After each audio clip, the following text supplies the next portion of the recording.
सभी कर्मशील भाइयों बहनों के बीच में आज आरडी शिवराज जी उपस्थित हैं और मुझे भी आपके बीच में आकर अत्यंत हर्ष की अनुभूति हो रही है। नमस्कार, तो आप देख रहे हैं पुनः गांव की ओर और इस वक्त मैं हूं आईडीपीएल ग्राउंड में। आज यहां पर एक सुंदर सा कार्यक्रम रखा गया था, राष्ट्रीय ग्रामीण आजीविका मिशन, जहां पर कि केंद्रीय कृषि मंत्री शिवराज चौहान पहुंचे और सूबे के मुख्यमंत्री सहित अन्य कई गणमान्य नेता यहाँ पहुंचे और बहुत कुछ उन्होंने आज बताया, कृषि के बारे में जाना, उत्तराखंड में किस प्रकार की खेती होती है और कैसे उत्तम खेती कर सकते हैं।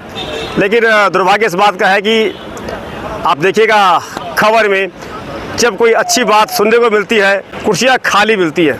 उसका कारण है कि लोग सिर्फ और सिर्फ गीत गाने सुनना चाहते हैं और अच्छा कोई सुनना नहीं चाहता, मुझे ऐसा लगता है। तो चलिए देखेगा आप इस खबर में क्या कुछ कहा केंद्रीय कृषि मंत्री शिवराज सिंह चौहान ने। हमारे हस्बैंड के नाम से जाना जाता था, हमारे फादर के नाम से, वो आज भी जाने जाते हैं, लेकिन हमें उससे हटकर एक हमारे खुद के आजीविका जो हमारी गतिविधि है उसमें जो हमने उत्पादन किया उससे मुझे पहचान मिली है। दीदी के लिए तालियां बजाएं, इनकी अपनी पहचान। हम पति का सम्मान करते हैं, परिवार का सम्मान करते हैं, लेकिन खुद अपने पैरों पे खड़े होकर स्वाभिमान के साथ जीवन जिया, ये हमारी बहन कह रही है। बहुत बधाई आपको। बहुत बहुत धन्यवाद मीना जी, बहुत बहुत धन्यवाद। और ये स्वाभिमान दिलाया है इस योजना ने, इस योजना के आप लाभार्थी हैं। आगे बढ़ते हैं प्रगतिशील कृषक की ओर। प्रगतिशील कृषक मनमोहन भारद्वाज, जनपद हरिद्वार से। नमस्कार सर।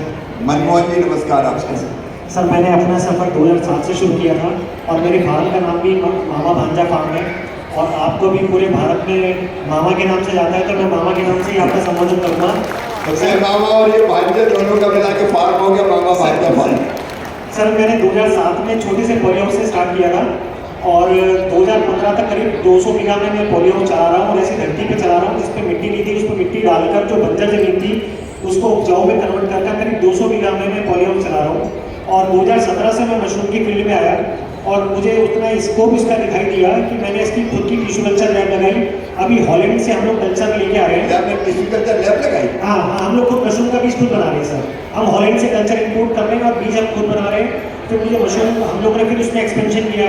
फिर जब कोविड आया तो हमें लगा कि भाई जो हमारा फसल है खराब ना हो जाए, तो हमने उत्तराखंड सरकार की मदद से, और मैं धन्यवाद दूंगा हमारे हाथ से, हम लोग प्लांट का उद्घाटन वहाँ पे हुआ और अब करीब 4 से 5,000 किलो हम पर डे मशरूम का उत्पादन करते हैं। और बड़ी बड़ी कंपनी जैसे निलोंग्स है या बहुत सारी कंपनीज है, डोमिनोज को भी हम पैन इंडिया में सारा मशरूम सप्लाई कर रहे हैं। आपको उत्तराखंड में अब एक भी आदमी ऐसा नहीं मिल सकता जो कहे कि मेरा मशरूम का उत्पाद बिक रहा। हम सभी से मशरूम खरीद रहे हैं और बड़ी बड़ी कंपनियों को मिला के, जैसे पाकिस्तान का एग्जाम्पल लीजिए, पाकिस्तान में टमाटर ज़्यादा बंद हो गया तो हम रात दिन प्लांट चला के अपना टमाटर भी और सब प्रोसेस कर रहे हैं साहब। अच्छा, आपके अलावा टिश्यू कल्चर सर, मशरूम के जो बीज है जो आपने बताया वो और भी किसानों को सप्लाई? सभी प्लांटों को जो आसपास प्लांट है, अभी हम अक्टूबर से लेकर फरवरी तक तो झोपड़ी में खेती करते हैं, क्योंकि हमें मशरूम की डिमांड बहुत ज़्यादा है। इसलिए अगर मैं डाटा के हिसाब से बात करूँ, पिछले 4 से 5 महीने में हमने 12 से 15 करोड़ रुपए का परचेज किया और बाहर से 20 पूरे स्टेट तक 4-5 महीने में 12 से 15 करोड़ का सर। वो सब पूरे डोमिनोज को, barbecue kitchen, doctor Smith, golden crown, सबको हम लोग मशरूम पूरा प्रोसेस करके ऐसे क्षेत्र से जो बिल्कुल घाट क्षेत्र कहलाता था, बंजर क्षेत्र कहलाता था, वहाँ पे और हमारे प्लांट भी है, उसको भी हम लोगों ने सोलर पे कन्वर्ट कर दिया सर। अच्छा, प्रधानमंत्री जी का संकल्प है किसानों की आय दुगनी करने का जी, तो आपकी आय कितनी बड़ी दुगनी हुई कि नहीं हुई? सर दुगनी में पता नहीं कितनी, जो एक लगातार बढ़ती जा रही है, लगातार मशीन आ रही है, लगातार जैम आ रहा है, लगातार कंपनीज आ रही है। मुझे एक चीज समझ में आ गई, अगर कोई भी एग्रीकल्चर प्रोडक्ट को हम 100% यूटिलाइज करेंगे तो जीवन में कभी नुकसान ही नहीं हो सकता। और दूसरी बात, भारत की पॉपुलेशन 140 करोड़ है, अगर हम लोग अच्छा टॉप क्वालिटी प्रोडक्ट बना के लोएस्ट प्राइस पे दे तो मार्केट की कोई दिक्कत ही नहीं। बहुत बढ़िया, आपको बधाई। भारत का तो पेट भर रही है। बहुत धन्यवाद, बहुत बहुत धन्यवाद भारद्वाज जी और बहुत बहुत बधाई आपको दे रहे हैं माननीय मंत्री जी। इसी तरह के आप आगे बढ़ते रहें। और अब देवों से कम नहीं है, मैं जनता को प्रणाम करता हूं। मंच पर उपस्थित हमारे युवा यशस्वी कर्मठ और जिनका सोच और विजन उत्तराखंड का विकास और यहाँ के ग्रामों से इतना ही नहीं, महिला सशक्तिकरण के क्षेत्र में भी जिस प्रकार का कार्य मध्य प्रदेश में किया है उसका परिणाम है कि न केवल मध्य प्रदेश बल्कि सारे देश की बहनें अपने भाई के रूप में और उनके बच्चे उनको मामा के रूप में जानते हैं और जहां भी जाते हैं पूरे देश में लोग दूर से कहने लगते हैं मामा जी आ गए, मामा जी आ गए। अपनी मेहनत और लगन के दम पर अपनी एक अलग पहचान स्थापित करने वाले आप सभी कर्मशील भाइयों बहनों के बीच में आज आरडी शिवराज जी उपस्थित हैं और मुझे भी आपके बीच में आकर अत्यंत हर्ष की अनुभूति हो रही है। भाइयों बहनों, आदरणीय प्रधानमंत्री जी के मार्गदर्शन और सहयोग से हमारी राज्य सरकार महिला सशक्तिकरण के लिए, महिला सुरक्षा के लिए और उनके उत्थान के लिए निरंतर कार्य कर रही है। हमने शिक्षा और स्वास्थ्य से लेकर उद्यमिता और नौकरियों तक प्रदेश की महिलाओं को अधिक से अधिक भागीदारी सुनिश्चित करने का प्रयास किया है। इसी क्रम में हमारी सरकार द्वारा उत्तराखंड राज्य ग्रामीण आजीविका मिशन के माध्यम से विशेषकर प्रदेश की ग्रामीण महिलाओं के जीवन में आत्मविश्वास लाने का काम, आत्मनिर्भरता और सम्मान का नया अध्याय जोड़ने का काम किया है। जैसा हमारी बहन मीना रावत जी ने अभी संवाद के दौरान बताया, मनमोहन भारद्वाज जी ने किस प्रकार से आज किसान उसके लिए किस प्रकार की व्यवस्था हो रही है, वो सारी बातें यहाँ पर संवाद के माध्यम से बताया। इसके साथ ही सशक्त बहना उत्सव योजना, मुख्यमंत्री महिला स्वयं सहायता समूह सशक्तिकरण योजना के माध्यम से हमने राज्य की मातृशक्ति को नए अवसर और शक्ति प्रदान करने का भी काम किया है। मुझे आज मैं जब पूरे प्रदेश के अंदर जाता हूँ, पिछले वर्ष जब हमने पूरे राज्य के अंदर नारी शक्ति बंधन के कार्यक्रम आयोजित किए थे, तब हमने देखा कि आज हमारी बहनें अपने सपनों को साकार कर समाज को भी एक नई दिशा देने का काम कर रही है। जहां वो स्वयं का रोजगार कर रही है, अन्य लोगों को भी रोजगार से जोड़ने का काम कर रही है।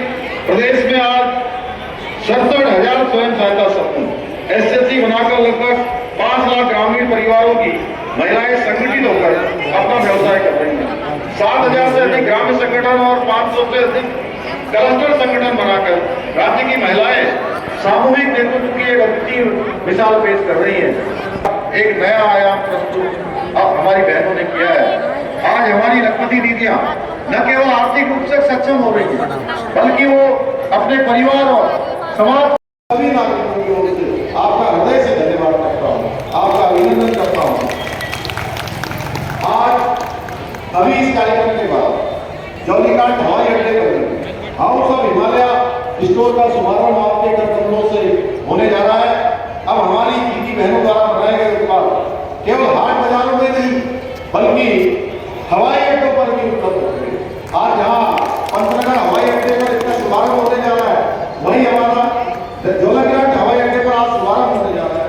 उसके बाद पंतनगर हवाई अड्डे पर और उसके बाद पिथौरागढ़ हवाई अड्डे पर और दिल्ली में भी जो हमारा एविएशन का जो मुख्य जो ऑफिस है, वहां पर भी मैंने माननीय एविएशन मंत्री उनसे भी अनुरोध किया है कि उनके स्तर पर भी और आज आपने कहते हैं तो इसके बाद तो हमको स्वयं जो है इसके लिए अनेक विपत्तियां देखनी जाएंगी। हमारा ब्रांड केवल उत्तराखंड में ही नहीं, अब दुनिया में हमारी बहनों के द्वारा बनाया गया ये उत्पाद पहुंचेगा।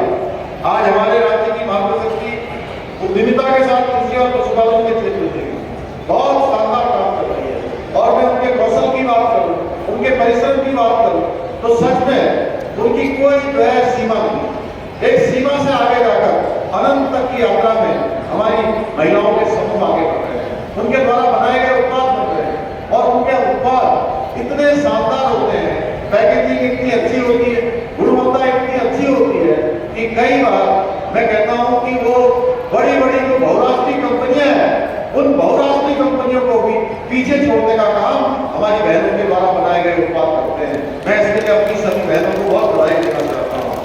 प्रदेश की मातृशक्ति को कृषि के क्षेत्र में और अधिक पारंगत बनाने के उद्देश्य से हमारी सरकार द्वारा प्रदेश के 3,25,000 महिला किसानों को प्रशिक्षण भी प्रदान किया जा रहा है। इसके साथ ही 2.5 लाख से अधिक agro beauty garden, 486 farm machinery bank स्थापित किए गए हैं, जिनसे बड़ी संख्या में महिला किसान भी लाभान्वित हो रही है। कृषि क्षेत्र में 14 से अधिक उत्पादक समूह 15 एफपीओ बनाए गए। इसके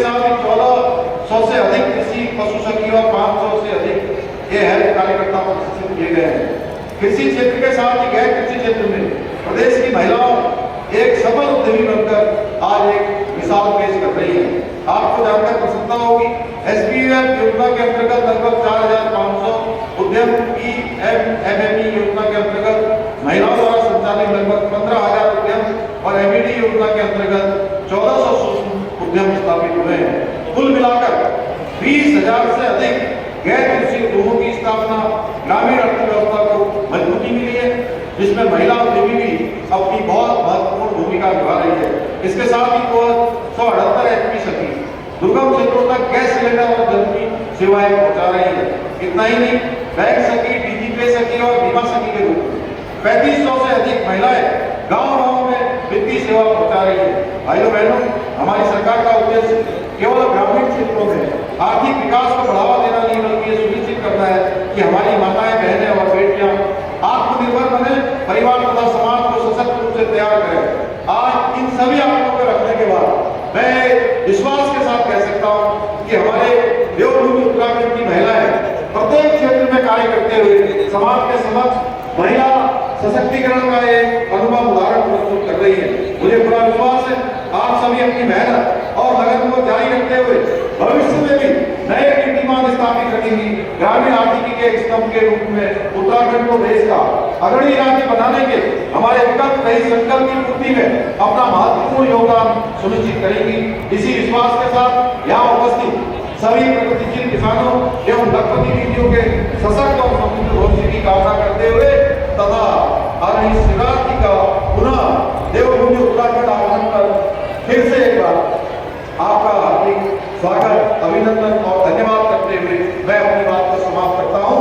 बहुत बहुत धन्यवाद। जय हिंद, जय भारत, जय उत्तराखंड।